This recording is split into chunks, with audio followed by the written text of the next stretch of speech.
Labą dieną. Taigi, Važiuojame iš Dragūniškių su Žygimantu, kalbame apie galimybės, kokios kyla, gimsta iš Dragūniškių. Ir suprantame, kad prie Dragūniškių projekto gali prisidėti ne tik investitoriai, bet ir žmonės užsiimantis labai įdomiomis veiklomis. Tačiau prieš, kaip sakyt, sukant į visas tas detalės, kokiomis veiklomis užsiimantis žmonės galėtų prisidėti ir kaip, aš norėčiau Žygimanto šiek tiek atsiverti ir pasidalinti apie būdus, kaip šiandien galima investuoti į Dragūniškių projektą. Investuoti galima keliais būdais. Daugiausia galima sakyti 3. Tai kadangi dabar yra ruošiama gyvenvietė, reiškia sklypai, ant kurių bus statomi kupoliniai namai ir galiausiai parduodami būsimam gyvenvietės gyventojui, jo šeimai, sakykime tai. Tai yra galimybė, sakykime, šiai dienai ankstyvoje projekto stadijoje investuoti į 3 galimus momentus, 3 galimus paketus.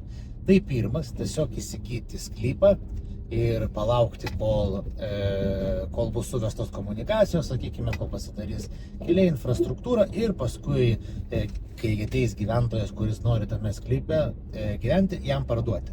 Ir parduoti jau už atitinkamą tos dienos, sakykime, kainą, kuri bus brangesnė, lyginant su šiandieninė įsigijimo ankstyvos stadijos kaina.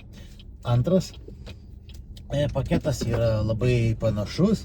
Tas pats įsigyjamas sklypas, tik dar įdedama papildoma investicija padaryti jam statybos leidimą būsimam namui. Tai reiškia, kad kai ateis gyventojas, jau jam nebereikės laukti projektavimo stadijos, jinai bus visa padaryta, tiesiog galės pereiti į statybinę stadiją. Tai žmogui yra vertė, kadangi jisai sutaupo apie pusę metų, gal net ir daugiau laiko, jis jau gali pradėti statyti savo svajonių namus, savo šeimai. O investuotojui tai yra papildoma uždarbio galimybė ir validacijos šaltinis, kadangi sklypas su statybos leidimu taip pat dažniausiai prasiduoda lengviau ir gerokai pelningiau. Ir trečia galimybė, tai įsigyti kupolą, padaryti statybos leidimą ir pastatyti kupolą pagal pasirinktą dydį ir užduotus standartus šios gyvenvietės ir parduoti jį galutiniam gyventojui, kuris ateis čia gyventi. Tai visus šitus procesus, statybos leidimą, statybinį momentą padėsime padaryti mes, kadangi turime suformavę tam komandą ir visą tą grandinę norime išlaikyti, kad būtų tiek harmoningi, tiek vientisai veikiantys sprendiniai. Taip pat sklypų arba, sakykime, sklypų vietos variacijos irgi gali skirtis, jeigu kažkas nori su planu palaikyti ilgiau.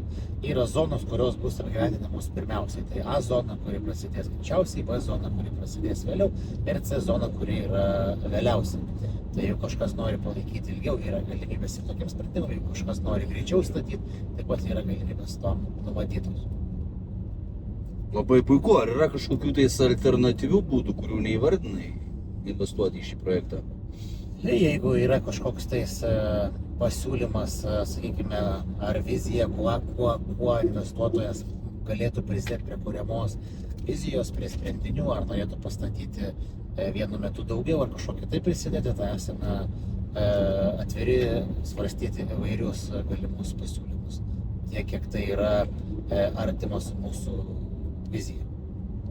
Taip pat galbūt yra galimybės ir jau, pavyzdžiui, planuotumėte čia gyventi ar tiesiog palaikote projektą, jeigu esate kažkokių tais specialybių ar veiklų, verslų žmonės, pavyzdys, santechnika, vedantis vandentikį, kanalizaciją, statantis kažko, apdailos variantus turintis, sakykime, jeigu kažkokių turite grandžių, kurios bus mums reikalingos ir galite pateikti kažkokius ar tai konkurencingus pasiūlymus, ar tiesiog palaikote tą viziją ir galime ieškoti kažkokių bendrų kalbų, tai irgi būtų svarstomi įvairūs diskusiniai variantai.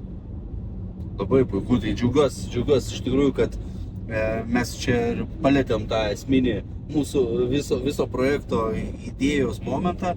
kad tie, kurie investuoja, tie, kurie prisideda prie projekto, tai tampa, ne šiaip investitoriai, tai tampa partneriai ir galbūt, sakykime, ilgamečiai draugai, su kuriais, bendražygiai, su kuriais galime tą viziją įgyvendinti. Tačiau taipogi mes norime ir pakviesti žmonės prisidėti prie šito projekto ir kitais būdais.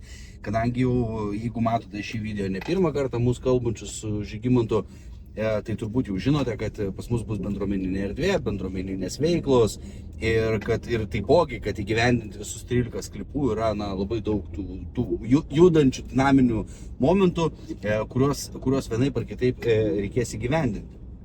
Tad jeigu matote, kad galbūt jūsų specialybė, jūsų įgūdžiai, jūsų kontaktai, galbūt kažkokie kitokie, sakykime, ištekliai gali prisidėti prie šitos vizijos įgyvendinimo, aš kviečiu drąsiai jūs nesidrovėti, nebūtina būti investitorium, kad galėtumėte būti šio projekto dalimi, prisidėti prie vizijos įgyvendinimo. Ir galbūt, Žygimantai, kažkokią tai norėtum pabaigai žinutę tiem žmonėms, kurie gal šiek tiek drovisi ir abejoja, kad tai yra būtent tas kelias, kuriuo galėtų jie eiti kartu su mumis. Na, čia gal paprastas būtų momentas, kad mes esame visiškai tokie patys žmonės, kaip ir jūs, taip pat darome, einame per gyvenimą, einame per iššūkius, per įvairius dalykus ir taip pat norime pagal šitą ir koncepciją ir formuoti tą, sakykime, atvirumą, priėmimą ir visus kitus dalykus. Tai esam atviri tiek dalintis, ką šiuo metu video formatu ir darome, tiek ir priimti kitų pasidalinimus. Tai labai elementarų pavyzdį duosiu, tarkime, ieškome, kaip tik su Karoliu svarstėme apie koncepciją, kokia yra reikalinga pirtis. Jeigu jūs, pavyzdžiui, daugybę metų arba išmanote apie pirtį ir turite ką pasidalinti, kad bendruomeniai, visimiem renginiam ir taip toliau būtų tinkama pirtis, galbūt, nežinau, ergonomiškesnė, ar talpesnė, ar kažkokių tiesiog sprendimų, dabar improvizuoju, tai vat, esame atviri tai išgirsti. O tokių sprendimų bevystant šitą vietą yra labai daug. Galbūt apie sporto kažkokius tai įrengimus, galbūt apie bendruomeninės erdvės, galbūt apie komunikacijas, apie bet ką. Kad ir apie tvenkinio apželdinimą kažkokiais dalykais, tiltelio padarymą. Kiekvienas galbūt esat kažką tai skūręs, kažką tai daręs, kažkas jums pasisekė, kuo norite pasidalinti, ko norėtumėt galbūt kažkur realizuoti. Tačiau tam yra galimybė, kiek tai pavyks mums padaryti. O išgirsti esame atviri ir laukiame jūsų grįžtamojo ryšio. Tad drąsiai dalinkite savo mintimis, kvieskite savo pažįstamus prisidėti prie šios vizijos, jeigu matote, kad ši vizija rezonuoja su jūsų vertybėmis, ir drąsiai užduokite klausimus, teikite pasiūlymus, jeigu turite kritikos, žerkite ir kritikos. Ir mes tik galime iš to augti, tad aukime kartu. Iki sekančio. Iki.